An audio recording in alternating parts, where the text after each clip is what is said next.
C'est un plaisir de vous retrouver fidèles à ce rendez-vous de l'actualité sur Speedline TV. Mesdames et messieurs, bonsoir et bienvenue dans ce journal. Dans les titres de l'actualité, lors du colloque international organisé par la RAC sur la régulation médiatique à l'aide du numérique et de l'intelligence artificielle, le professeur Tahirou Diarra a mis l'accent sur l'urgence d'investir dans la recherche et de former les cadres des instances de régulation. Plus de précision dans un instant. Le Nigeria perd l'une de ses figures politiques les plus marquantes, Muhammadu Buhari, est décédé à l'âge de 82 ans. Nous reviendrons sur les grandes étapes de son parcours. Et puis le Kenya vient de franchir un cap historique en supprimant l'obligation de visa pour les ressortissants de la quasi-totalité des pays africains ainsi que pour plusieurs États des Caraïbes.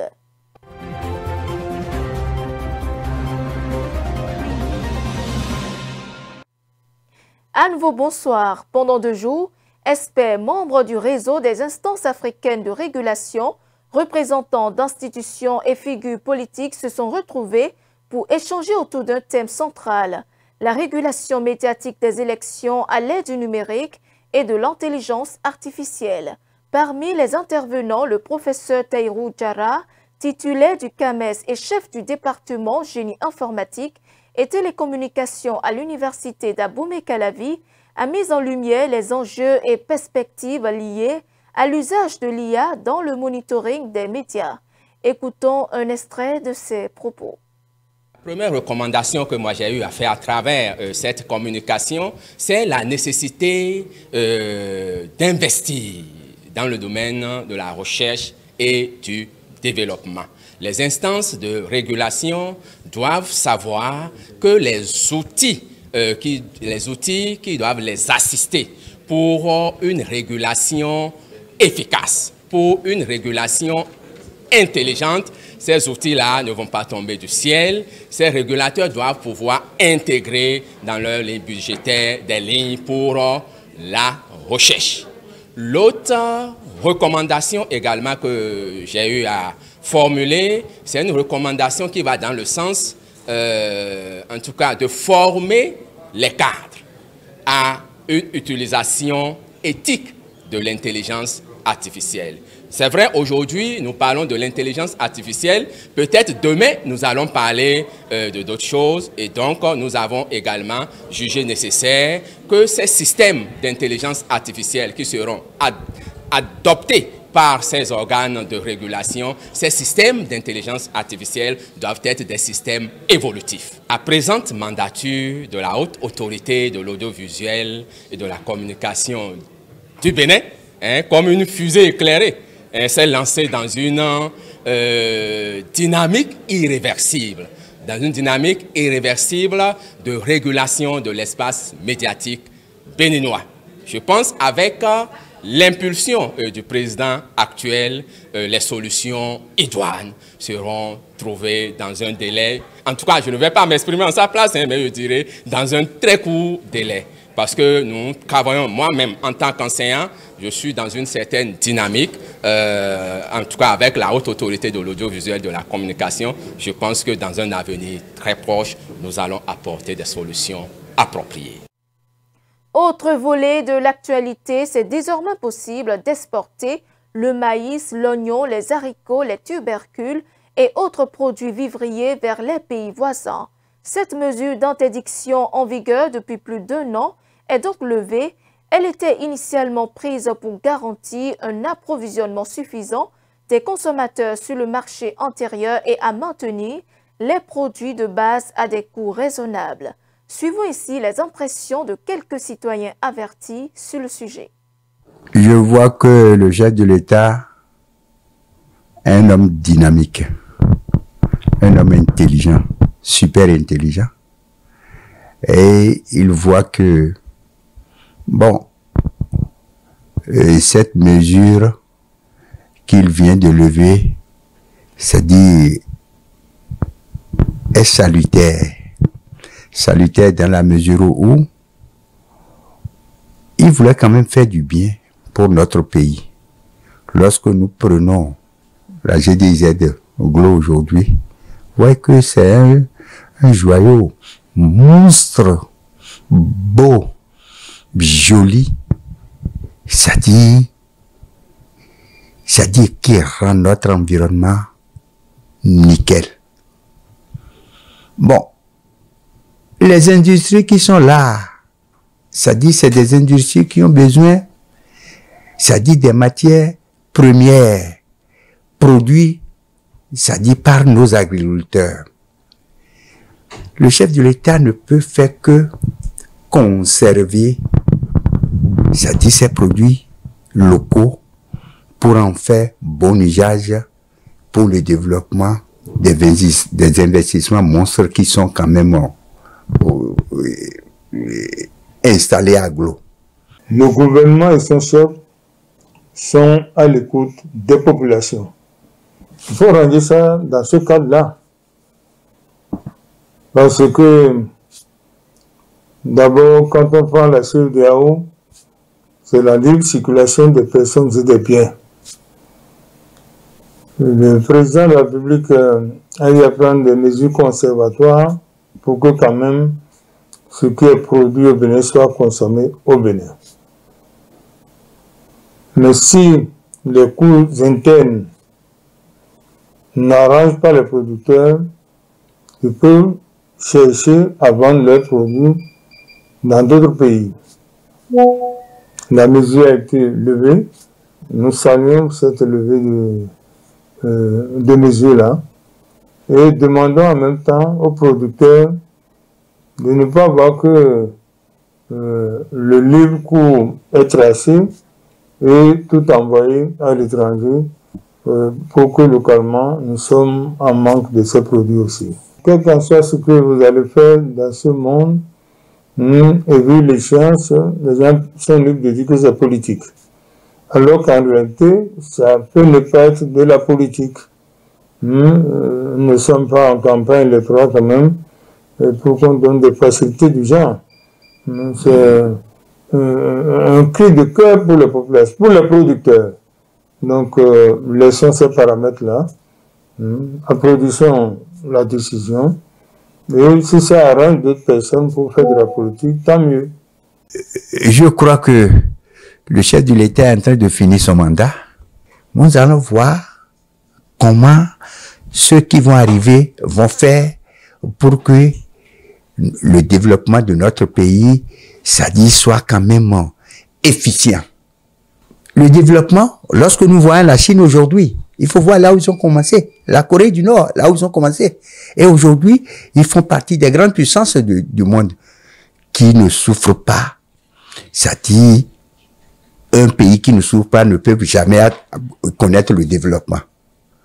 Lorsqu'on parle de développement, le développement, c'est-à-dire, lorsqu'on parle de la politique vient du développement. Le développement vient nécessairement à partir de la base.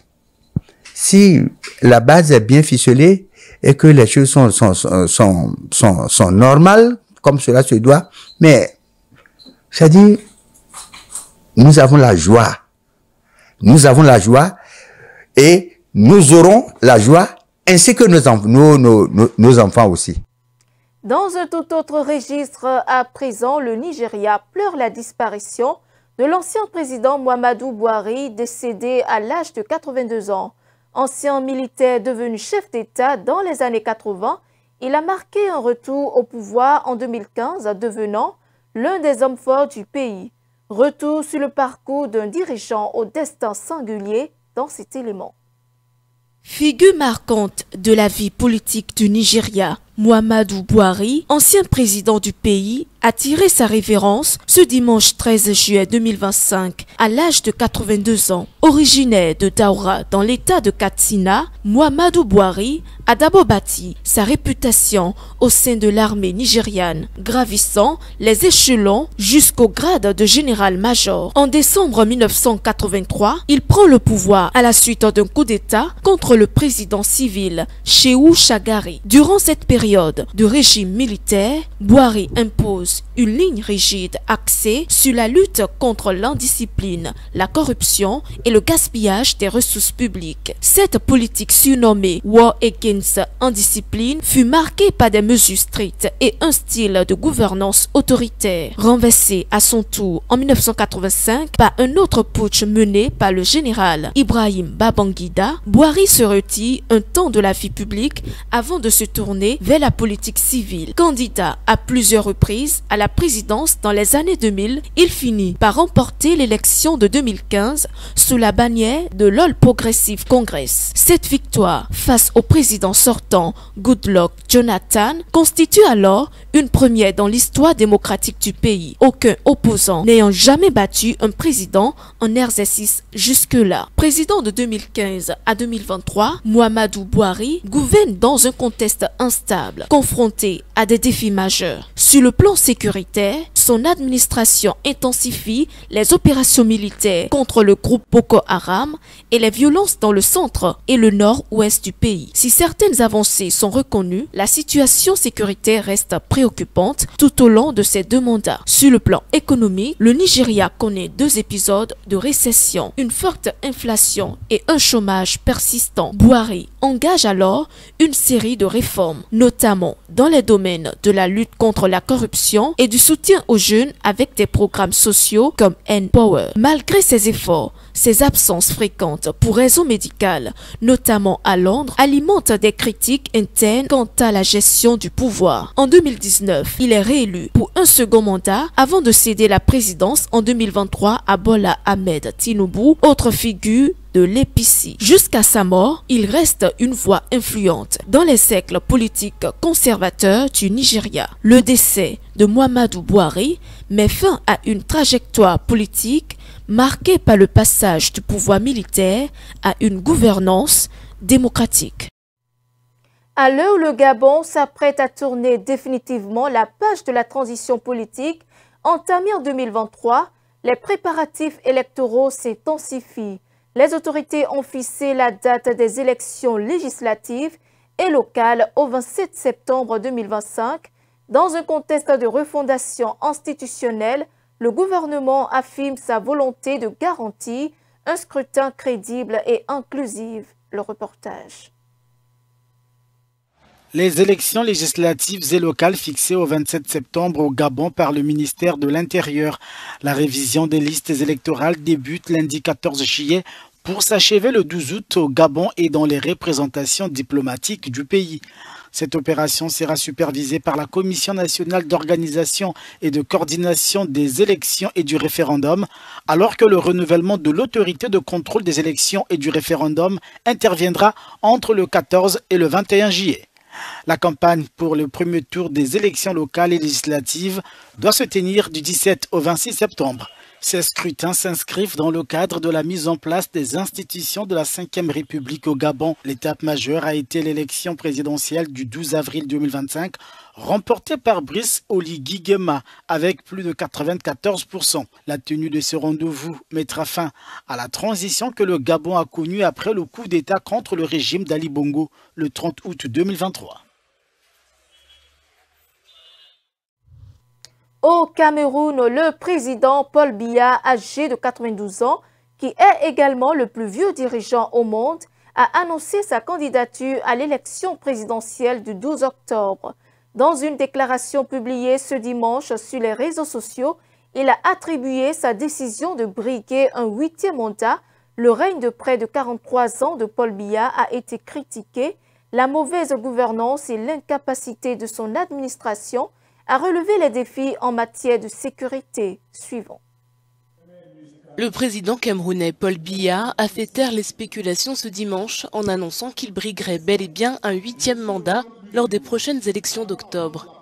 Âgé de 92 ans, le chef d'État est le 2e président du Cameroun depuis l'indépendance de la France en 1960. Au pouvoir depuis 1982, il est le 2e plus ancien président d'Afrique après Teodoro Obiang de Guinée équatoriale. Souvent malade et à l'étranger, Paul Biya a fait l'objet d'une rumeur de décès l'année dernière, ce qui a incité le gouvernement à la démentir publiquement. Dans son message sur les médias sociaux, le président sortant a promis que le meilleur restait à venir, réitérant sa détermination à gouverner. Les plus de 40 ans de règne de M. Biya ont laissé un impact durable. Son gouvernement a dû faire face à de nombreux défis, notamment des allégations de corruption et un mouvement sécessionniste dans les provinces anglophones du Cameroun. Le président de l'Afrique du Sud, Cyril Ramaphosa, a pris une décision forte ce dimanche. La première autorité sud-africaine a décidé de suspendre l'un de ses ministres. Il s'agit d'Edouard Senzo Chunu, ministre de la Police. Ce membre du gouvernement a été accusé il y a une semaine de couvrir des activités criminelles et d'interférer dans certaines enquêtes par le commissaire provincial de la région du KwaZulu-Natal. Le reportage. Le président sud-africain Cyril Ramaphosa a suspendu dimanche le ministre de la police du pays. Le chef d'État a annoncé l'ouverture d'une enquête. Ces mesures font suite aux allégations d'un haut responsable de la police de la province du KwaZulu-Natal, selon lesquelles le ministre de la police Senzo Chunu et le commissaire de police adjoint Shadrack Sibiya auraient interféré dans des enquêtes sensibles. Afin que la commission puisse s'acquitter efficacement de ses fonctions, j'ai décidé de mettre le ministre de la police, M. Senzo Chunu, en congé avec effet immédiat. Le ministre s'est engagé à coopérer pleinement avec la commission pour lui permettre de travailler correctement. J'ai décidé de nommer le professeur Firoz Kachalia comme ministre de la police par intérim. L'enquête s'ouvrira sur les allégations de collusion avec des syndicats criminels portées la semaine dernière. La commission enquêtera sur le rôle des hauts fonctionnaires actuels ou anciens de certaines institutions qui pourraient avoir aidé ou encouragé l'activité criminelle présumée ou n'avoir pas agi sur la base de renseignements crédibles ou d'avertissements internes ou avoir bénéficié financièrement ou politiquement des opérations d'un syndicat. Ces institutions sont la police sud-africaine, le parquet national, l'agence de sécurité de l'État, le pouvoir judiciaire et la magistrature, ainsi que les services de police métropolitains de Johannesburg, Ekurhuleni et Tshwane. Senzo Chunu et Shadrack Sibiya sont accusés d'avoir dissous une unité criminelle cruciale chargée d'enquêter sur les meurtres à motivation politique répétés dans la province du KwaZulu-Natal. Le Kenya a officiellement annoncé qu'il supprime l'exigence de visa pour tous les pays africains et la plupart des nations des Caraïbes, une décision prise ce lundi. Cette mesure historique vise à dynamiser le tourisme et à renforcer les liens continentaux, marquant une étape significative dans la politique du pays. Suivant. Le Kenya supprime officiellement l'obligation de visa pour tous les pays d'Afrique et la plupart des pays des Caraïbes. Les citoyens de ces régions n'auront plus à faire de demande d'autorisation de voyage électronique, à remplir des formulaires ou à payer des frais de visa. Un privilège qui s'étend aux ressortissants de tous les pays du continent africain, sauf deux, la Libye et la Somalie, qui présentent des risques pour la sécurité selon le gouvernement. Les visiteurs africains pourront dorénavant rester au Kenya jusqu'à 2 mois, tandis que les ressortissants de la communauté de l'Afrique de l'Est bénéficient d'un séjour de 6 mois, conformément au protocole de libre circulation existant au sein de l'organisation. Le président William Ruto estime que la simplification des procédures d'entrée permettra aux voyageurs de franchir plus facilement les frontières, en renforçant ainsi les liens entre le Kenya et le reste du continent et en encourageant la croissance du secteur touristique.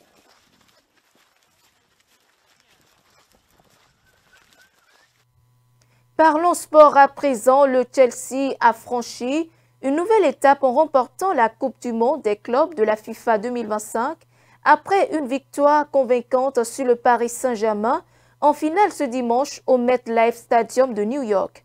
Avec cette victoire, les Bleus ont ajouté le 2e titre mondial de leur histoire. C'est après moi. Chelsea a remporté la première Coupe du Monde des clubs élargis en battant le Paris Saint-Germain 3-0 en finale dimanche dans le New Jersey. Le président américain Donald Trump a remis le trophée au capitaine de Chelsea, Reece James, en présence du président de la FIFA, Gianni Infantino. Cole Palmer, qui a brillé lors de ce match avec 2 buts et une passe décisive pour João Pedro, a reçu le ballon d'or du meilleur joueur du tournoi. Le gardien de Chelsea, Robert Sanchez, a également été honoré avec le gant d'or pour ses performances. Trump a participé activement à la cérémonie d'après-match avec les joueurs et les arbitres. Le président américain poursuit ainsi son objectif de renforcer ses liens avec la FIFA et inscrire son empreinte sur la scène du football mondial à l'approche du Mondial 2026 qui aura lieu au Canada, au Mexique et aux États-Unis.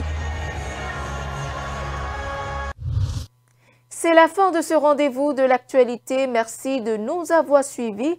Suivez-nous en continu sur speedlinetv.bj/live et sur nos différents canaux digitaux Facebook et YouTube.